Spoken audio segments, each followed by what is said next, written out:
Right, good morning.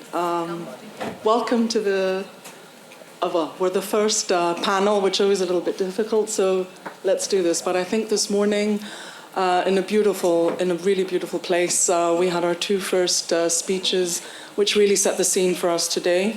From a regulatory aspect, first of all, by Chris and Nikki, thank you. And also from, of course, our shipping minister in terms of the geopolitical situation and all the other challenges that we've got to face ahead. So I remember the words, the journey is long, but it's not without its challenges and opportunities.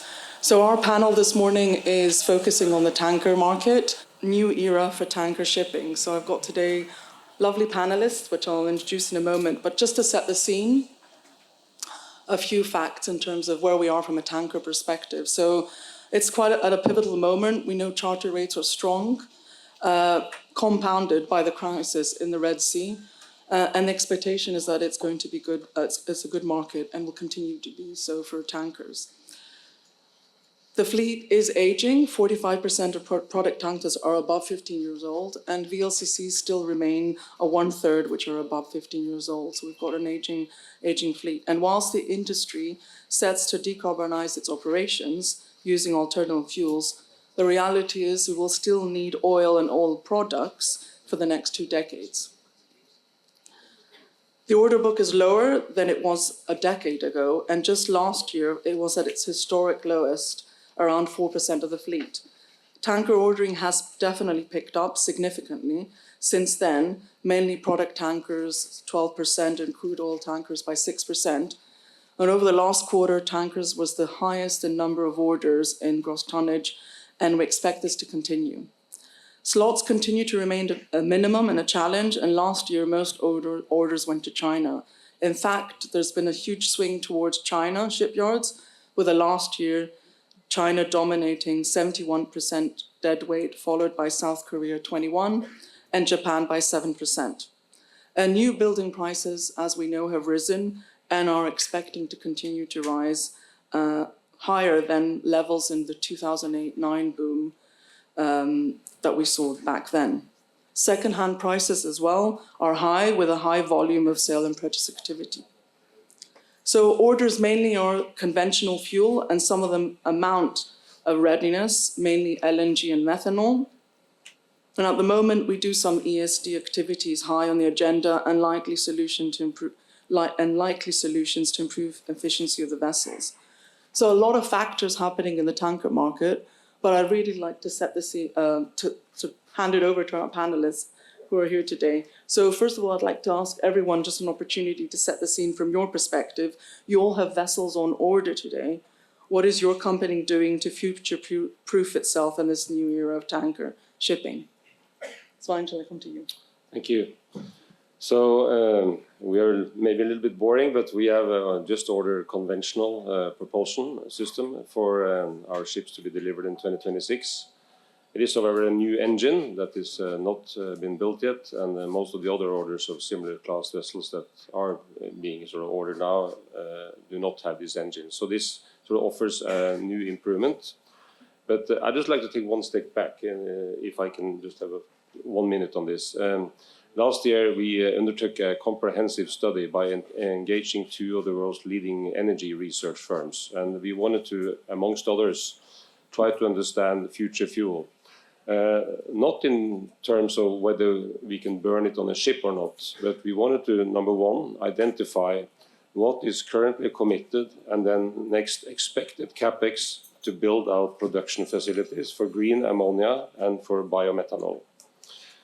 Then we wanted to understand what is the CapEx cost to build these production facilities, because that will give you an indication of the expected cost of the fuel that you're going to buy.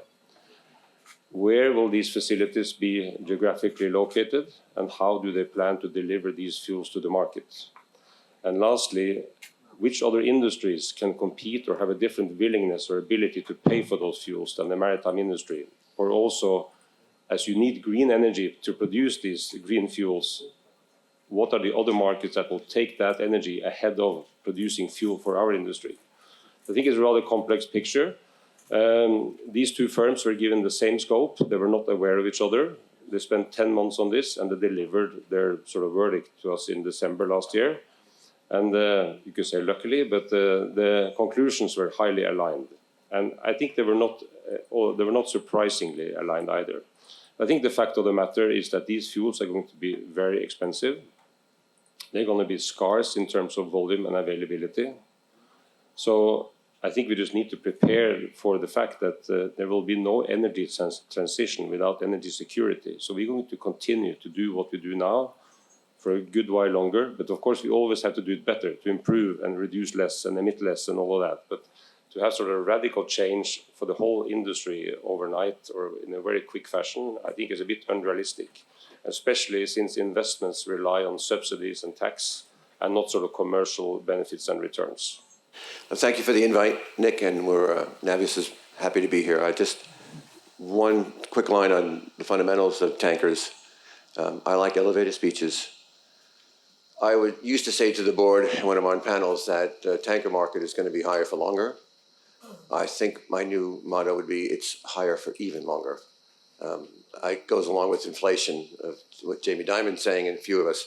The order book is very low, has been assessed to, and let's not kid ourselves. If it wasn't for IMO regulations, it'd be double that today. We have two separate issues here. We have the new fuels when they come, and Svein was quite right.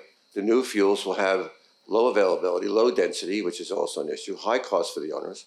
I think there needs to be a paradigm shift within the industry itself that takes the costs and spreads it out of the new ships across the whole supply chain. Now, getting to there between now and 2040 is going to be an issue. As ESDs, we're seeing that, we can probably get 25% of the way there with ESDs, right? But that curve flattens out over 5 years. Maybe we can add a transitional fuel for LNG, that's another 15%. Maybe it's carbon capture, which is big in the States because the oil industries are pouring billions into that. Gets another 10, 15%, but you need the next fuel to get us to carbon zero. And Chris is, I went through the report, Chris, it's an excellent report. I need my technical guys to explain it to me. But what we're saying there is the new fuels can give carbon offsets for the pooling. And I think you may see a different type of pooling where VLCCs and tankers will be not only commercial and operational aspects to get into the pool, but maybe some environmental aspects. And then that pool, the charterers, the suppliers, and the receivers are going to have to do long-term deals that allow owners to do that investment to get us to the next green.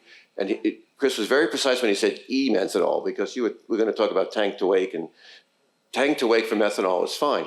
But where's the methanol being produced? If it's coming from coal gasification, it's not going to make the cut for GHG. E-methanol from green that's why they're measuring wake from well to wake instead of tank to wake in a few years. So, sorry, I went on. Thanks, Ted. Hi, I'm Ioannis Alafouzos from Okeanis Eco Tankers. Well, we share very similar views with the other gentleman here. We have not really seen any alternative fuel that is either available or very promising for the future.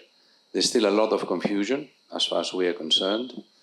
And we believe that modern conventional engines are probably at least for us, the way to go today until we see where this takes us.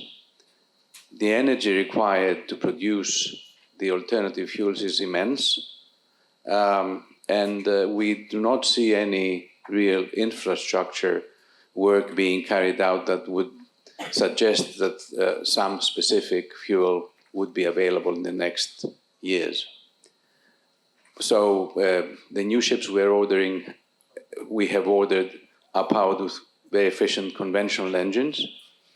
And we are quite pessimistic about alternative fuels, in fact. And at the end of the day, LNG is not a clean fuel. It's called natural gas, and this quite, gives us the impression that it's clean, but it's really another fossil fuel. So that's not the solution either. So frankly speaking, we do not know where we're going. So for the time being, we're sticking to conventional engines. Thank you. Hello also from me. I'm Fragiskos Kanellakis from Pantheon Tankers. From our perspective, last decade we've been trying to not only expand but also renew our fleet. We are operating 39 vessels with 7.2 average years of age. We hope that this will help us to navigate the difficulties we will face in the next years. But for example, recently we've ordered 6 vessels for LR2s and 2 VLCCs. They are all they all comply with the EDI Phase 3 requirements. In general, the younger the vessel, as we all know, the greener the environmental footprint of the ship, especially on fundamental components like main engine and generators. And this has been the key on our last decade strategy. Our target is in general to run energy efficient vessels with low consumptions and emissions. And we try to adopt green technologies such as alternative fuels, alternative marine power, and smaller things like LED lights, VFD application, cold ironing. We've applied SAF generators and ALS especially in our LNG fleet. But for now, we only operate DF-ready vessels, LNG-ready and ammonia-ready. And we recently ordered some VLACs with dual-fuel LPGI engines. Having also a company that operates 8 LNG ships, we hope that we can take this expertise in Pantheon tankers and Alpha bulkers from our people ashore and the people on board the vessels. Thanks, Fragiskos. So that just set the scene. Thank you very much for sharing that information for your company. I just want to slightly change the context, coming back to you, Svein, in terms of the context of change in regulations, complex geopolitics, and relative position in the current economic cycle. What we hear in the industry is perhaps the beginnings of change in traditional relationships and partnerships, owners, charters, financiers, insurers, yards, and so on. I'm keen to explore if you believe if this is really prevalent in the crude trade, and if you think there are any benefits to be gained by rethinking some of those models. You know, the stakeholders in our business has always been important. But of course, in a changing environment, you have the risk of some of your stakeholders maybe having a different direction of opinion than what you have. So you need to stay sort of very closely tuned into what they want to do. So say at the lending banks, for instance, you know, they developed the Poseidon principles. But beyond that, there are some banks that have opted, say, out of financing crude oil tankers. So the sort of field of the conventional banks are maybe a bit smaller. Luckily, we have ample capital access, and so that's not really an issue. I think I also hear from a lot of the large customers that we have that they are concerned about the underinvestment in our space. And they wonder sort of what to do to stimulate investments. And I think the sort of obvious choice for them is to then offer more long-term employment or, you know, partnerships in actually utilizing the assets. So that's maybe a sort of return to what shipping used to be many, many years ago. So, and you have this going on in many areas, of course, also for the companies being public investors. But I must say this, that, you know, as a tanker company listed in New York, in the last 3 years, we had one conversation about ESG. One. And it's not because these investors disregard ESG, but they realize if you want to invest in, say, tanker shipping, this is not the obvious green business, right? So it's, you know, you transport fossil fuel or crude and feedstock to the refiners, so they appreciate that. What they want to see, though, is that you are, you know, operating with a high level of governance, that you are the right side of the trajectories set out by regulators, and that you have disclosure on many fronts in related to UN climate targets or general, you know, governance goals and stuff like this. So that's sort of the way where you need to engage even more with the community. So it's more work, frankly, in general on broad governance, and that's not just, you know, it's about being the good citizen, if you like, if you want to have access to the stakeholders. So you need to involve them in what you do. And we did that ahead of this last decision we made to order new ships. So, and I think it's fair to say we experienced very strong support from all our stakeholders in our investment decision. So that should hopefully bode also well for that business to provide a good financial return, that they are in support of what we do. Thanks, Svein.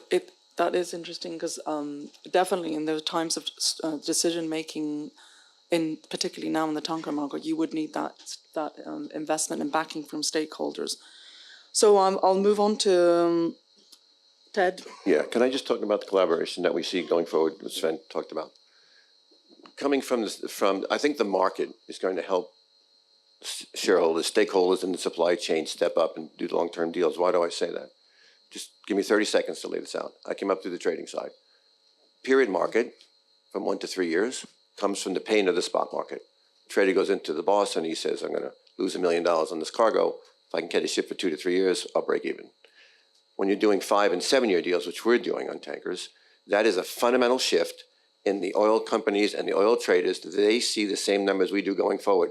That's coming from senior management on down, because for the last decade in all of shipping, they didn't need to go on long-term charter. So if only 5, maybe 10% of their fleet was on a long-term charter. Today, they need steel. They're coming to us. And I would say that portfolio number has gone up to 40%. That's why all our phones were probably ringing for the last 2 years, because the smart money was coming to us early, longing to do long-term deals. So now we have joint ventures with oil companies. And now we're able to come to the table and speak to them about what do we do next. And we need to have a fundamental change in the thinking in terms of if we're going to order an LNG with a different engine and it's 20 million, who's paying for that? That has to be brought out over the whole supply chain. And I think we'll see that coming because the market's on our side. If the market was down and VLCCs were at 15,000, we wouldn't be even able to get at the table. It's the realities of where the world's turning. Thanks for that. Sorry about the microphone buttons. But Ted, staying with you, I know Navios has an extensive delivery schedule all the way up to 2027 in your LR2 tankers. The 2 most recent orders are methanol LNG ready. What considerations should owners, operators consider when placing orders from a fuel EU maritime perspective? Well, I think the point we were talking about before about, tank to wake versus well to wake. We're going to have to see the fuels going. And I think, I'm sitting in New York and American. I think we're looking, the easiest thing for us would be biofuel drop-ins. That's because the airline industry, right, which is subsidized by the US government most times, since you have a low density, you need bigger tanks. Well, we can make that room on the vessels, but you're not going to do it on airlines. So there's also, besides carbon capture with the oil companies, you have biofuel investments going on. And as Chris pointed out in his survey that they did a study, I think the biofuels is a 5-to-1 or 10-to-1 subsidy. So you get surpluses in the EU carbon tax. I have to say, coming up to the trading side, if I'm a trader, I'm buying the futures on the carbon tax in Europe going forward. By the way, we do have 26 new buildings coming in, containers and tankers. We've sold the back end of the fleet, so we are less of a carbon footprint, but the industry isn't less of a carbon footprint. We've been doing that on our own. So we do have carbon, we do have, conventional fuel for most of it. I think in the tanker industry on the new building side, not even 20% has green fuels in terms of their engine. One thing about the Chinese new buildings, why they're taking it over, I think we've been reading that all the workers from the housing market that's crashed, they've moved over into the shipbuilding side. So I think you're going to see China continue to build ships, not only for orders, but on a spec basis, because they need to keep their people employed. Thanks. Moving on, let's go from the new build to the existing ships. And I know Okeanis has made a commitment to scrubber technology to remove sulfur from its operations. What technologies, fuels, retrofits are you using in terms of existing fleet? Took a very simple road. We decided a few years ago that the best possible modern designs and engines with the smallest emissions would be the safest route. So we build our ships in first-class yards, either in Korea or in Japan, which have a slight edge over the Chinese ships. Still, at least the ships we took, when we took them, had a slight edge. I don't know what is happening today. We've been very conservative. We have a very young fleet, a very efficient fleet, And the results that we have for the time being have proven us right. So we have a very simplistic approach. We haven't seen a lot of things happening with alternative fuels, as I said before, and we're very skeptical as to which fuel will actually survive or will become popular. There's one technology we have been seriously considering, and that is carbon capture. And we've been looking into that, and on the new ships we ordered, we had a long discussions with the shipyard in this respect, but we couldn't make a decision in the end. So we're still going conventional. Thank you. Thank you. I think what you just summarised is a lot of the conversations we're having with a lot of not only tanker operators but all, across the industry. So the choices are many, and the solution isn't one, definitely. So Fragiskos, I know you mentioned also in the beginning about your new build program, but what is the expectation from a charter side in decarbonisation in terms of that push towards alternative fuels? In general, charters always want safe and efficient vessels with low consumptions and low emissions, and as a result, reduced EU ETS taxation. However, our charters differ and tankers in general, to the liner business, for example, or to the car carrier business, because they trade everywhere. So we have to stress the need of more investment in the infrastructure. For example, I believe there are around 21 dual-fuel VLCCs in the water, maybe 31 Afras and some Suez and quite a lot of LR2s. But they have great difficulty finding LNG in many ports, and they rarely use it. So I would like to stress this. In general, we see more interest from the leading energy majors and traders that have engaged historically with the ship owners and shipyards in developing new designs and have participated in new building programs, and less interest from charters that are a little bit more cost driven, and they just like ships that run with HFO and include scrubbers in their specification. However, we would like also to see some charters to invest in new green technologies, like in the liner business, where we hear that they participate also and help owners. And lastly, I would like to say that it's less feasible, this decarbonization path from the charters in the spot market, but there are some charters that are highly focused on time chartering vessels with reduced carbon footprints, and sail technology being the latest to catch the eye. Thank you very much. I just may add something. I'm a little bit concerned about all this talk about the EU regulatory framework, because EU is just one part of the world and is not really the big economic engine anymore for trade. So you see today, for instance, with the Inflation Reduction Act in the US, they are increasingly attracting capital from the large industrial companies in Europe to invest in America, because that economy is offering more of a carrot as opposed to a stick in Europe. So I think the economic development in Europe might have a challenge to pay for all of this that we are sort of imposing them to do. And you're asking essentially the people that live in Europe to reduce their living standard. And it's a little bit sort of a strange concept that the politicians eventually now will have to go to the voters and say, well, fix your emissions, but you have to reduce your living standard. Please vote for me. And I think that's a tall order. At the same time, you're going to go to the developing world and say, guys, we're going to fix you too, but you can forget reaching the same living standard that we have. Please vote for me and support us in the United Nations, right? So it's a little bit of a funny way to do this, and I think we need to be more pragmatic. And I miss a little bit of that in the discussion, frankly. It's all about saying, we can fix this and do this, and of course politicians have to put a stick in the ground, try to have regulators come up with concepts and what we have to do, but we need more pragmatism, I think, in order to achieve what we're going to achieve. Sorry, I was a little bit of a rant, but good one. Say that I think Sven's absolutely correct. Regulations aren't going to get us there, but this is the biggest unregulated industry in the world and the second oldest industry in the world.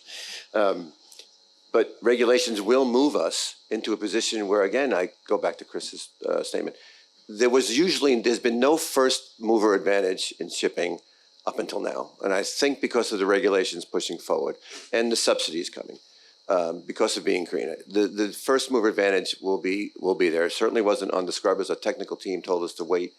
A year later, they'd be half the price and twice as good. And that's usually what happens with transition. But you never say this time is different, but it looks a little different, right? History doesn't repeat, but it rhymes.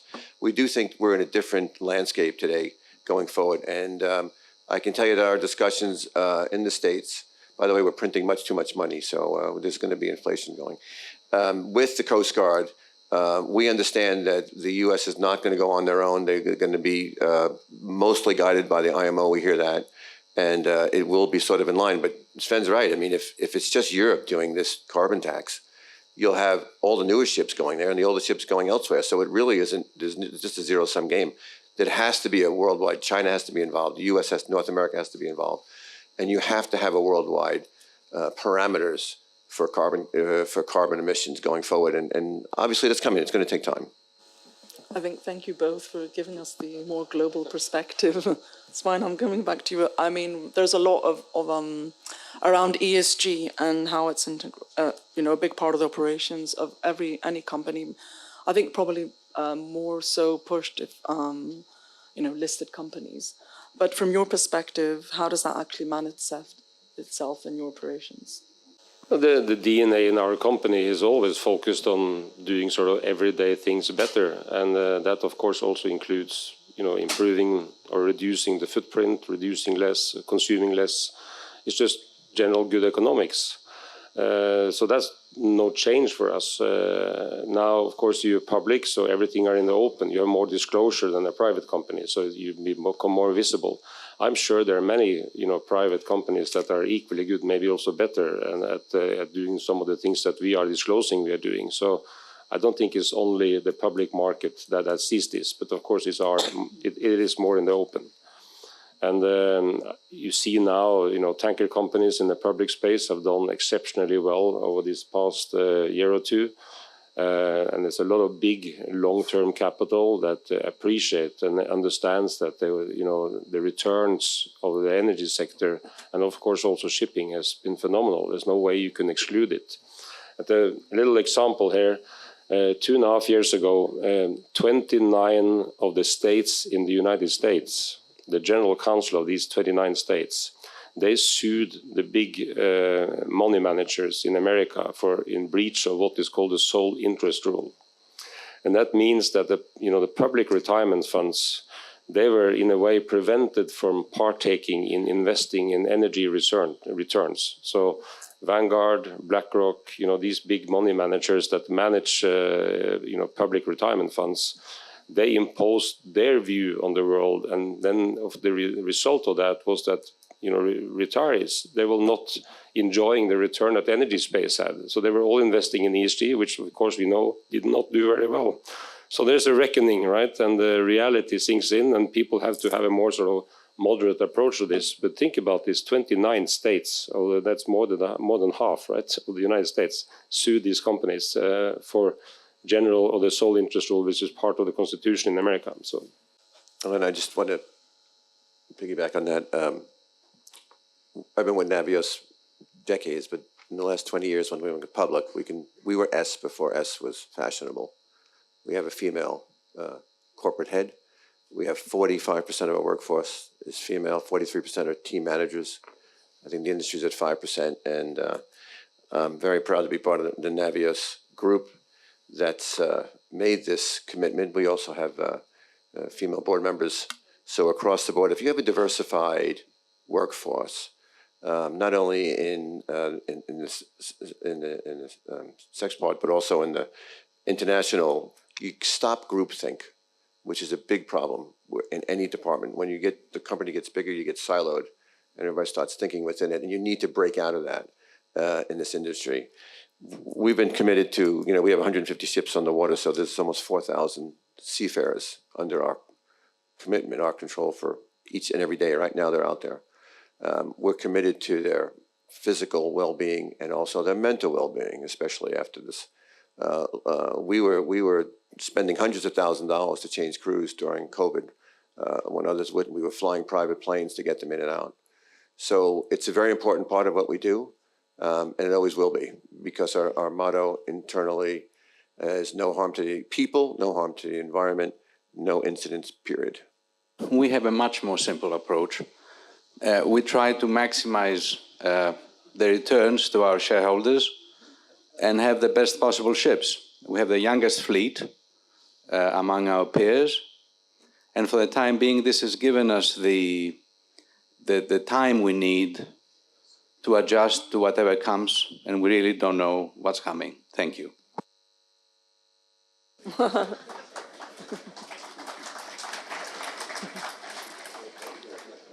Do you want to add?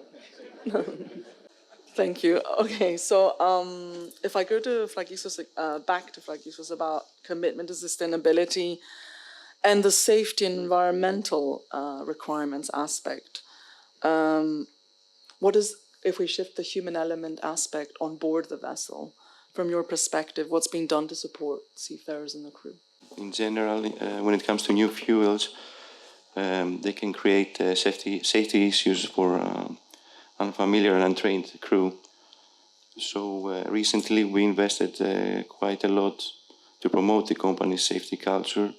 We established a new state-of-the-art training center in order to deliver training courses related to these technologies, but not only, of course. And the safety concerns involved in their use. In general, in Pantheon tankers, we look at three things. We try to identify the hardware to support the company's decarbonization strategy. We try to use the expertise of our people. A lot of us are mariners and in the company, so they know the right procedures to operate this equipment.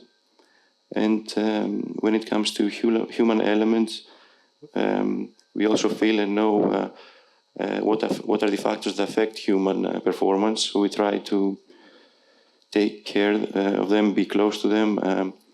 We visit a lot the ships from the top management. We try to have an open and honest communication between us.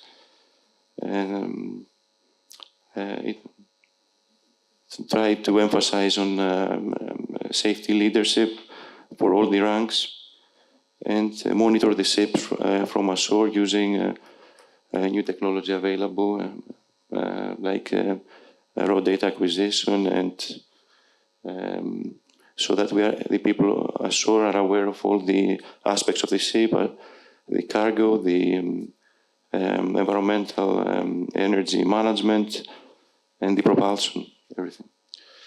We have about 5 minutes left, so I just want to jump to my final sort of question, if anyone wants to pick that up. Do you think that Greek shipping, with significant tonnage in the global tanker market, should take the lead in decarbonizing the sector? I think with regard to that question and Lloyd's Register, we have been part of this founding with 4 other Greek shipping companies to tackle decarbonization. We're calling it the Maritime Environmental Research Center. What we're looking at is the vessels in the water, where we need to cut down the emissions until we get to the next fuel. And let's explain why. We have a diversified fleet. We have 54 tankers, but we're dry bulk, containers, tankers. That 3 elements, there's approximately 28,000 of those vessels, 10,000 deadweight and higher, out there today burning carbon. There's not even 2,800 on order. So not even 10%, and those ships are already more efficient, less carbon footprint. Maybe many 20% are a dual fuel. So we have to take care of the fuel, the propulsion through the water, and decarbonize it as quick as possible. And I think this is a great step, because you need hubs. There needs to be one here, maybe one in Singapore, maybe out. We need collaboration not only outside the industry, but inside the industry, because we're very fragmented as an industry. Nobody really likes to talk to each other. Especially here in Greece. We're all friendly, but no one wants to talk about what they're doing. But I see that changing. And I think this is a big step, being part of the Merck initiative.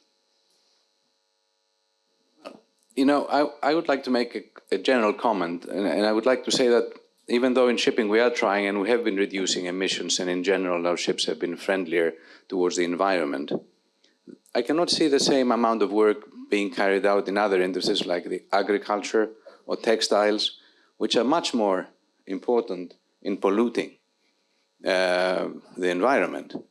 So even though we are trying, I think there is quite a bit of hypocrisy involved in the talk about decarbonization in shipping. Of course, it must happen here as well, but we're ignoring major polluters that are many, many times worse or are emitting many, many times more polluting gases than shipping. And there's very little done about that. Thank you. I'm maybe a little bit of the outsider, as you know, I'm not Greek, but I must say that over the years in my career, I have great respect for this maritime community. And I think over the years also, you've seen that the community here have always been quite pragmatic and very sort of focused on having, you know, doable solutions. And early on, when all this talk came about reducing emissions, this community talked about reducing speed for one, right, which is a quite simple fix and requires no capex. So things like this has always been at the forefront here, I think, in having pragmatic solutions, and I'm sure it will continue. You know, back to sort of my little rant about EU and all of this, there's one quote I wanted to say, in which this was not a political statement, but is relative to who's going to pay for all of this. So some 40 years ago, Margaret Thatcher, as the then Prime Minister of the UK, she famously said, "Socialism is a great concept until you run out of other people's money." So this is one of the challenges we have ahead, I think. From my side, as we know, Greek owners are quite conservative to adopt and to use new technology. So in order for Greek ship owners to really take the lead on the decarbonization process, I think that, first of all, clear regulatory framework has to be in place, because we see a lot of new regulations coming in, a lot of volatility there. Technology has to be proven, and we need to have reliable engines. As I said before, sufficient infrastructure to be developed, and also the geopolitical tensions to a little bit go back to normality, because right now, you know, we don't know where the ships will be traded, where they will call, and it's a little bit difficult for new technology to be established where our ships are trading. Thank you. I think to summarize, I mean, the one word that I've kind of summarized from today's discussion, and thank you very much for everyone's passionate contribution to it, is balance. I think we talked about the balance between energy transition and energy security, the balance between the EU regulations and then the need for more worldwide parameter around that, the balance of cost and the investment needed, and that support from investment from all different stakeholders, from charters, financiers, governments, and even the balance of the complexity and simplicity between the models with each organization has and the industry itself, and also the balance between industries that we need collaboration to have. So I think, thank you very much. It's been a really great discussion, and hope the rest of the day goes well. Thanks. Thank you.